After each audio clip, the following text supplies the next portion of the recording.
Hello everyone, আজকের পর্বে আপনারা দেখতে পাবেন কথা সিরিয়ালে কথা অগ্নিকে টেনে নিয়ে আসে ঠাকুরের কাছে আর বলে আপনি ঠাকুরে বিশ্বাস করেন না, তাই আপনাকে দাঁড় করিয়েছি আপনার মতকে মর্যাদা দিতে।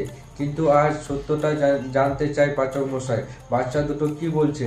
একটা মা হয়ে হিসাবে আমাকে সত্যটা জানা দরকার পাচক মশাই। ওরা কি বলছে? ওই বাচ্চা দুটোর সাথে আমারও প্রশ্ন, ওরা কি আমাদের বাচ্চা নয়? তখন অগ্নি মনে মনে বলে, আমি জানতাম এমন একটা দিন আসবে যেখানে আমাকে ফেস করতে হবে, কিন্তু তুই জানিস না আমি কেন কোন সিচুয়েশনে এসে করেছি কাজটা। তোর কথা ভেবে আমাকে কাজটা করতে হয়েছে, এটা মনে মনে বলে অগ্নি।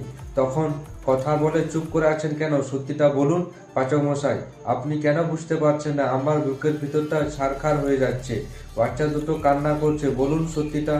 জুনি তো বলেছিল চিকিকে তার ওরা গর্ভে ধারণ করেছে, আর মাফিনকে আপনি নিয়ে এসেছিলেন পাচক মশাই। ওরা আমাদের হারিয়ে যাওয়া মেয়ে না? বলুন না পাচক মশাই, চুপ করে কেন আছেন? এইভাবে কথা প্রশ্ন করে পাচক মশাইকে কেঁদে কেঁদে। তখন অগ্নি জোর গলায় বলে, কেন একথা বারবার জিজ্ঞেস করছে? চিকেন আর মাফিনকে নিজের মতন ভালোবেসেছে, আর এটাই শেষ কথা।